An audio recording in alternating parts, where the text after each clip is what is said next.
7 a.m. in Beirut. I barely slept for ages. I've had 2 nights working to 2:30 on MPLC. Then 4 hours on a plane last night, touchdown at 4:40 a.m. 2 hours of sleep. And I'm in Beirut catching up with mum and dad. First sign is a shell-marked building, looks like an old hotel. You can see all the artillery went through it back in the war. I was hoping to see some of that while I was here. I didn't expect it to be the very first thing I saw. Which is, well, you can't see it, but it's a small temple to the right. So this was The largest stone in the world. a complex of million Roman pilgrims annually. Well, the area of Baalbek was the largest Roman colony outside of Rome at its peak. It had 200,000 Romans. The attraction was in Used to take 500 Montreal, people you'll to be move seeing these stones. in Baalbek. The largest stone ever used in construction is in the Temple of Jupiter. It's 880 tons. And slide the logs and it would be ready for transportation. So they have to move all this place. Yeah, look at all the below, Are they? tiny little and the caves. logs. Yeah, but Actually, the world's largest handcart stone is hiding behind this one. So they're still in the ground. That's where the slaves lived. So this is apparently a 3-bedroom flat. Each one of these is where they slept. And that's the living room. It's like little coffins. It's the biggest Roman temple in the world ever built. Red stone is from Egypt. There would have been 500 life-size statues originally here. They've all been taken. Would have been a huge hexagonal sort of entrance chamber. Before you get to the real thing, real deal. So you see the carvings here. In Latin, there was no like J, so it was represented by the letter I. It stood for Jupiter Optimus Maximus Heliopolitanus, meaning Jupiter, the greatest and most powerful of Heliopolis. The Roman name of Baalbek is Heliopolis, and the Phoenician name is Baalbek, named after the animals washed clean, brought to the Exedra, honored as a sacrifice to the specific god in front of the pilgrims, and then sacrificed. Yes. The egg represented the symbol of life, the arrow death, and so the sequence of life, egg, life, death, death, supposed to be continued all the way around. It was never finished. The flower symbol love and beauty here as well, never finished. The largest Roman columns ever built. And they're not solid rock. They're made from. they're made out of limestone. No, but they're made from small rocks. This is in the restoration. This is stones. Yes. This was These would have been so this was sort of all 15 rubble from centimetre the long destroyed temples. poles that connect to The them. Ottomans are like, okay, we are gonna fortify this area, and so we will just take the stones as they are and just stick them and build walls and build our. These are defensive walls, huge blocks of stone, basically to keep the poorer Romans out. Only the elites could get into the centre bits of where we are now. Highest point in Lebanon, the Black Peak. 3,080 meters. Okay. Do you remember Do you remember how the arrow was wider? One stone and one. That's the Temple of Bacchus. It's the largest well-preserved temple. It's huge. I wonder And how do you know if it's restored or have anything of the same height? And the fountain. In Medusa there, just about. There's snakes. That's an enormous solid wall. Blood. It's the entrance to Bacchus Temple. You can see these are original steps. Be something remarkable. Again, almost all of Lebanon's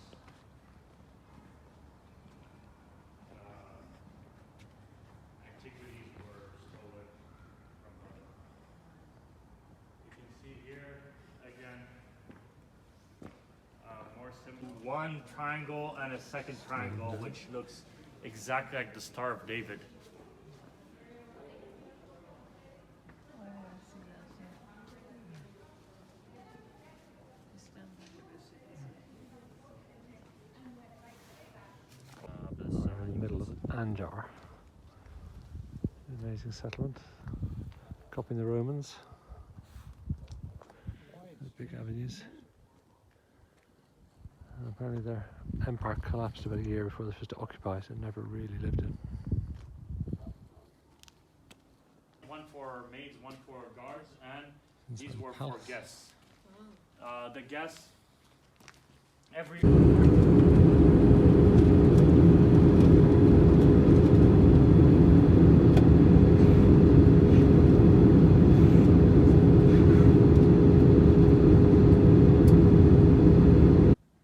Right, this is a hotel, Sun City. Poor Bedouin camp. Some Martian domes over there. And we're going down to our Martian domes here in Wadi Rum. Spectacular setting. This is where they shot The Martian and Star Wars.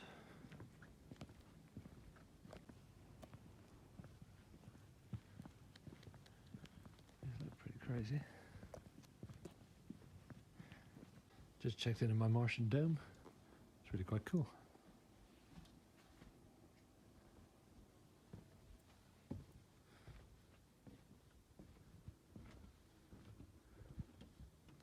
And Mum and Dad are along there.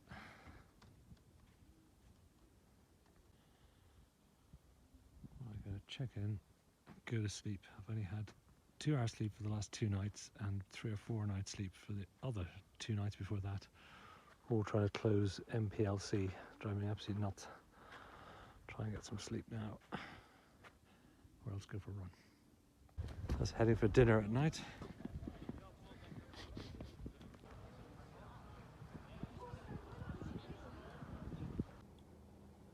"6 a.m. I've slept with my curtains back, and this is my Martian sunrise. Looks pretty cool. Morning. It really does look like Mars.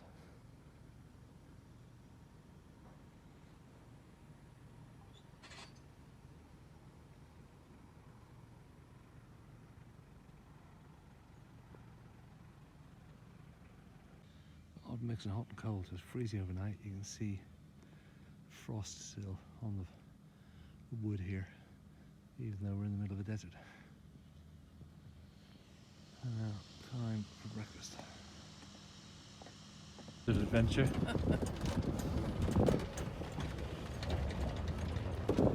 One of the spectacular sceneries. Here we are. Right, so this is where a lot of movies have been filmed. So The Martian, Matt Damon movie, which is quite good actually, was here. Star Wars just finished in production. We hope Icon gets to do the mastering. And Aladdin.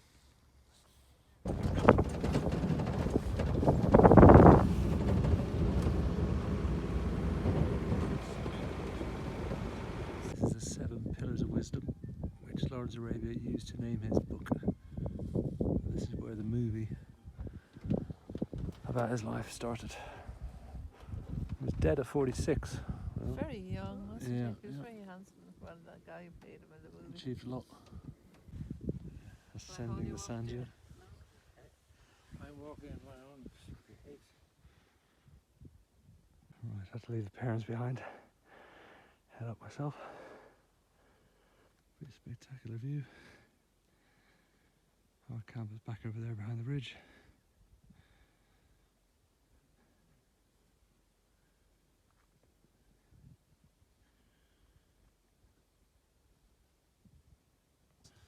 The people, 2,000 euro you know, price. started the people using this place like apart from the road. The trade inscription in the mountain, 25, 30 kilometer, we find like this inscription. Yes, yes. See that camels, caravan camels go to this way. You see all the erosion on it. No, but the rock.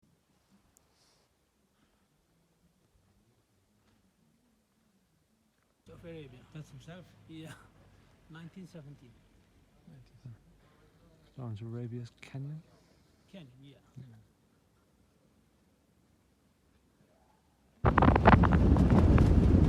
With the domes right at the end. The luxurious carriages of the abandoned railway. Runs Turkey to Saudi Arabia. Stopped about 3 years ago. Yes, that's such a modern building. Yeah. It's only been abandoned 3 years though, hasn't it? Pardon? It's only been abandoned 3 years. Yeah. With lights and everything. And how far is the sea to Amman? We're looking over Petra now. That's our hotel down there, the Movenpick. That's the visitor centre. And down there it takes you through all the cracks down into it.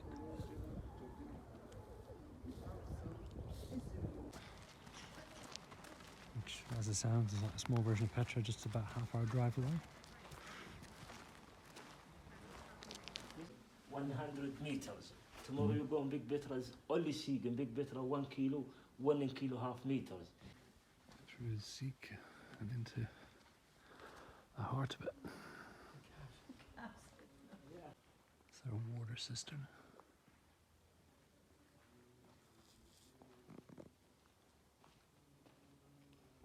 The water cistern, actually massive. Fed by little canals down the mountain face. Here in the cave, this is here. 3 rooms for praying, bathing. More little clever channels going up the rock. They produce water down there so they could wash. The Batman, yeah, Batman. the rich man. It's for the king. Quite elaborate. All black from the smoke.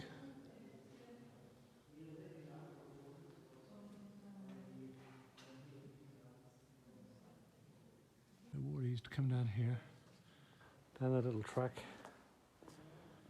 down here,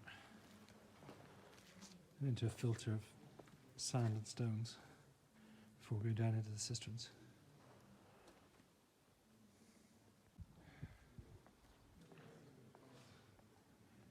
This is the only cave that's painted, it seems.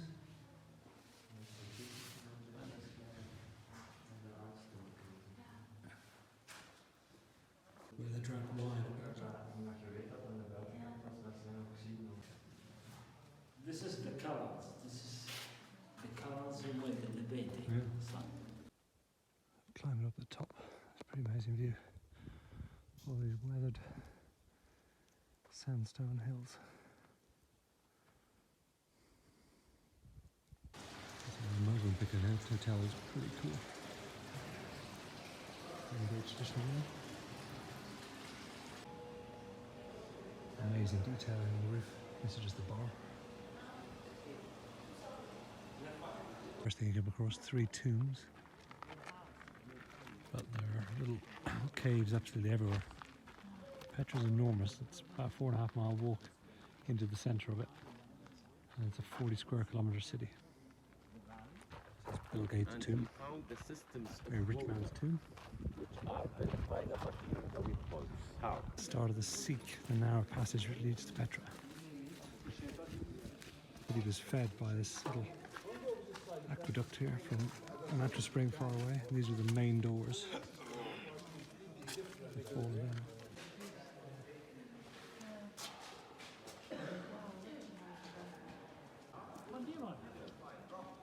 And further and further down. Narrowest point. This is the original road. Yes, this is the original.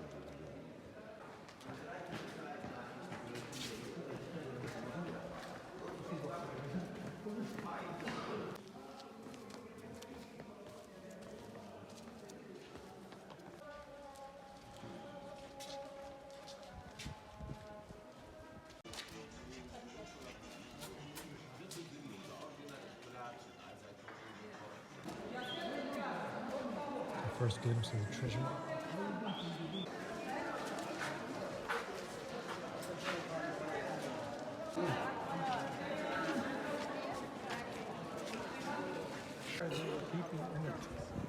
We will see. Maybe if we are lucky, we can find it now. We will look for it. It's just buried underneath. Yeah, underneath 7 meters. Three huge tombs. This is flood sediment. Yes.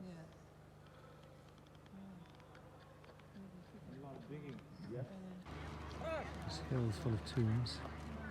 There's the huge theatre.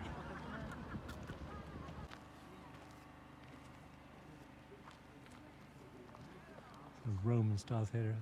Could seat 6,000 people. So, yeah. This is the main theater in the city. The capacity is 6,000 people. And it is for the rich people, some others for the middle class or poor. This is the biggest one in the city. Yeah. And then they built the upper part with the bricks. But the bricks were collapsed by earthquake. You can see some of the bricks still on the left. Petra was all about tombs, so everything dug into the rocks are tombs. No one really lived here, more ceremonial place. It's a colonnaded street. This is effectively the main street, which would have had huge columns you can see and roofs over the top. And this is the great temple. Could hold 10,000 people. Goes really far back. And then down into the heart is another temple there. And basically the tombs are in the rocks, but where people lived there would have been houses or temples would have been built outside. But all collapsed in an earthquake in the 1700s. And outside these great temple ruins, 19-metre columns would have been 34 metres above the street. And this would have been for the priests only. Plebs would be on the outside. Sort of an inner sanctum theatre here.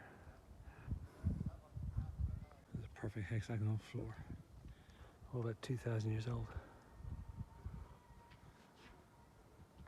I'm heading up to the monastery now. It's up above the village. I just can't believe there's just places everywhere, carved in non-stop, presumably tombs. Shame about the generator noise, but you get a great view down to the city from here.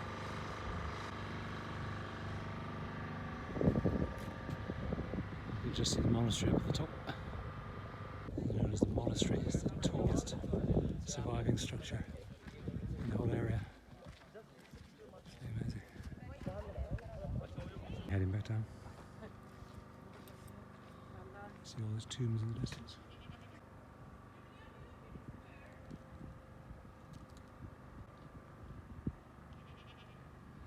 Back up this huge tomb complex now.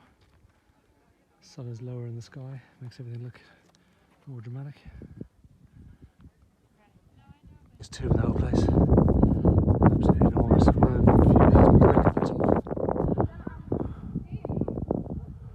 There's pearls along here. Actually, there's amazing colouring. This is presumably a water system, they're all over the place.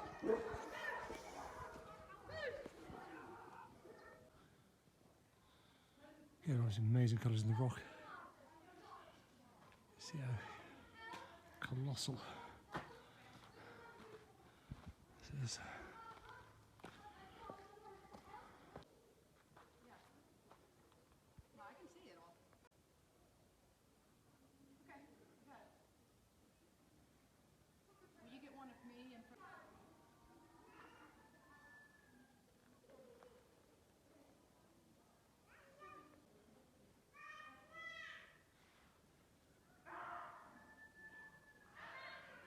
Almost kaleidoscopic colours.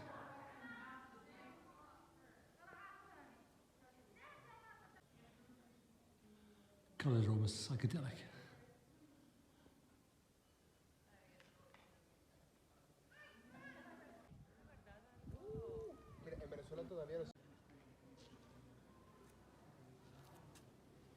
It's probably the biggest interior space we've found.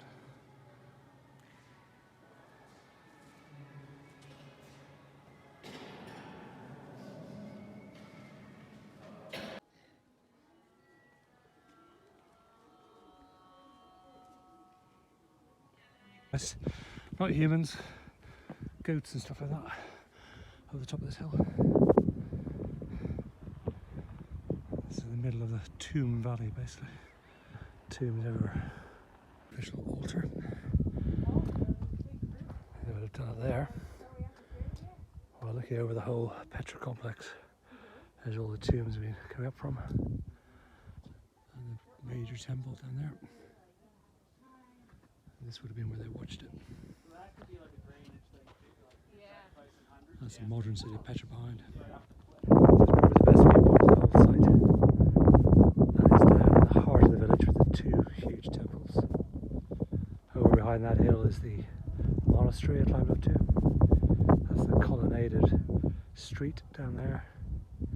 These are the really big tombs, the very tall ones I was inside a minute ago. And this path that leads up through a massive amount of tombs and the theatre up to the Sikh, back to the village.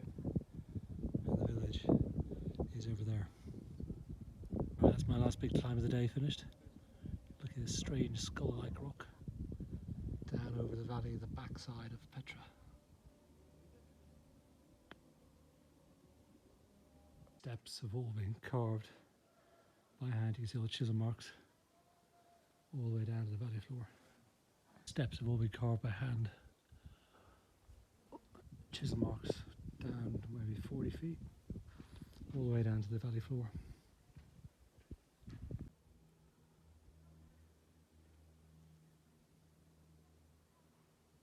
Now, back past the treasury and up into the Sikh. Pretty much as narrow as point here.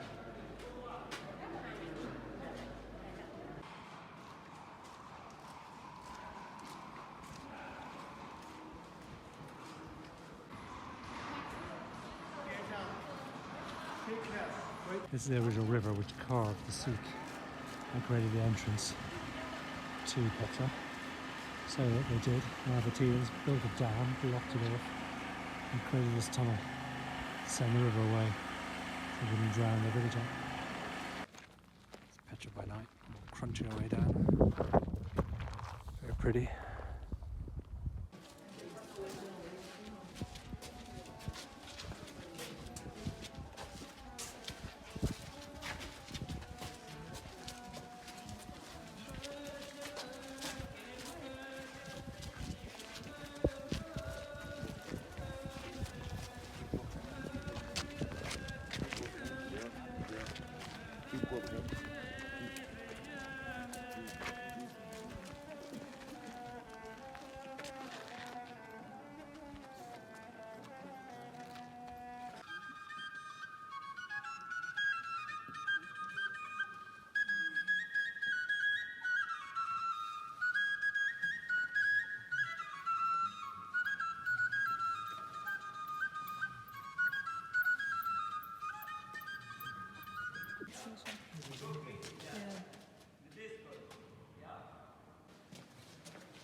Do you have to get the colours?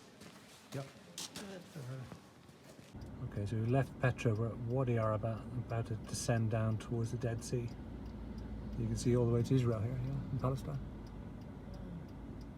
West Bank, did you say? Yes. Yeah. Down these really flat plains.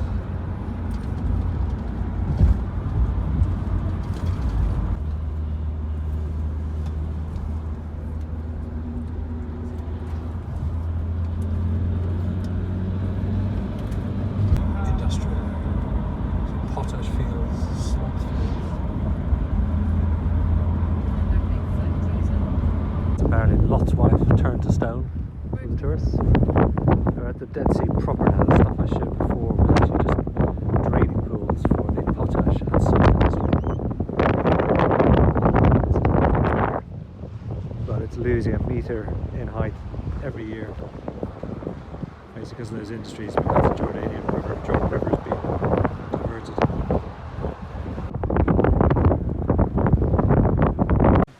For lunch at the Marriott Dead Sea.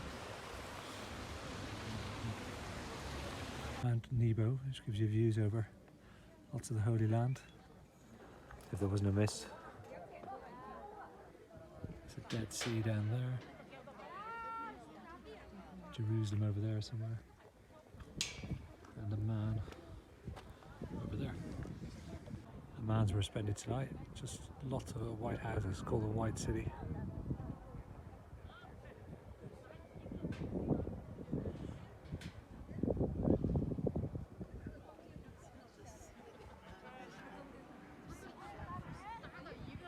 Inside the church of Mount Nebo, which has amazing mosaics. Really nicely presented.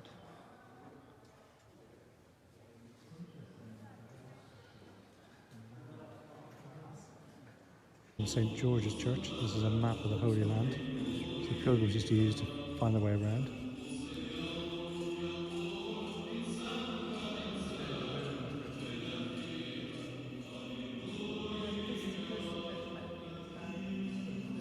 Just checked into the very cool W Hotel in Amman, 13th floor.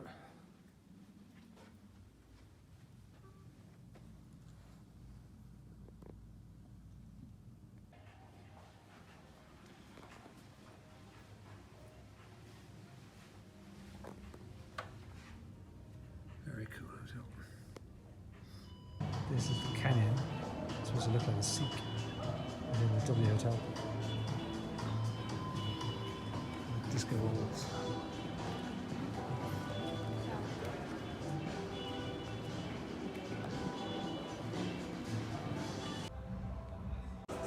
The main restaurant. Cool murals overlooking the city.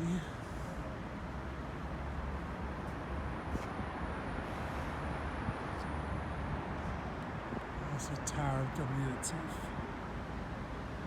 Funky but freezing pool. No one's getting in this.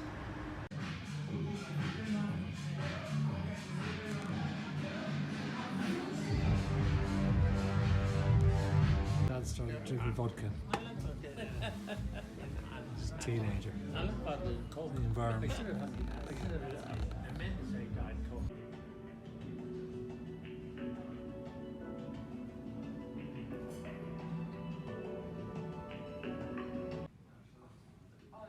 Always cool nooks and crannies.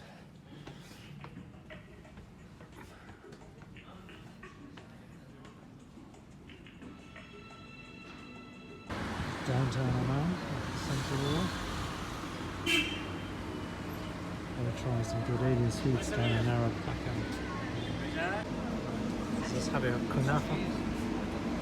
Abdul. This place, the most famous sweet shop in Jordan, has endless queue of people buying this stuff called kunafa, which is very tasty. The bird market.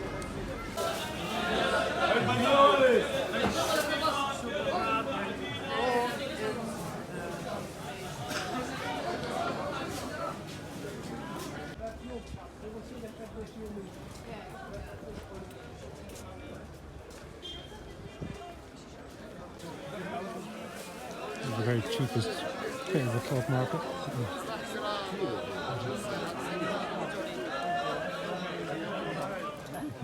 Absolutely enormous Roman amphitheatre, 7,000 people to cope with.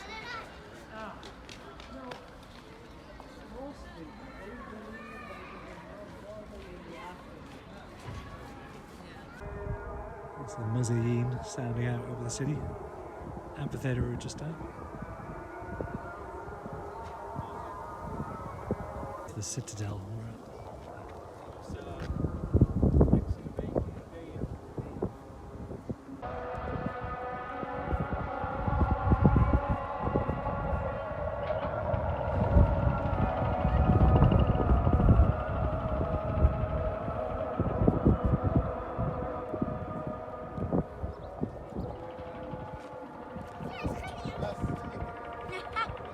So in Jordan there's a tradition of pigeon circling.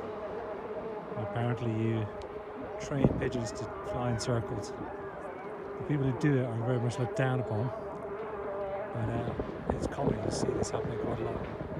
Circular flocks of pigeons that be sitting on a roof training them. This area in front of us used to be a refugee camp, started as tents. Now it's all been built up into basically very poor housing. It's the only place that doesn't have the whiteness of the rest of the city. Jerash, which is one of the biggest Roman cities in existence. You can see it stretches all the way up that hill there.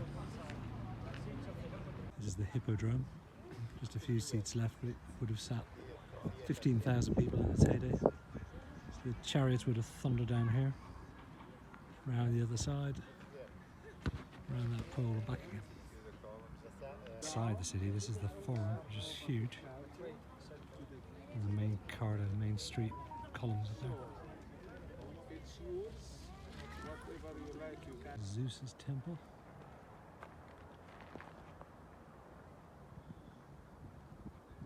Where you can hear your echo coming back This at you. is the missing part in Amman. What a massive. Look, this is the decorative part. You see how decorative it is? And back to the height of the wall.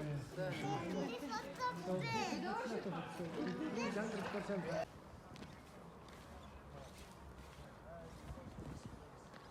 The chariot was in different places, even Yes. here behind. Yes. And the reason why they paved the diagonal means from here and Yarmouk River is not far from this. Hello, assalamu alaikum. Hello, welcome. Have a look, my friends.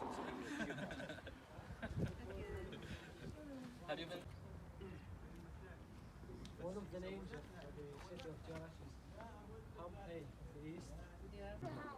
This is the northern part, 20 minutes from the Syrian border. Is where the president And an amazing tour around what is the best preserved Roman city in the world. Absolutely enormous, used to hold 20,000 people. Parents looking very cool, hanging out with W.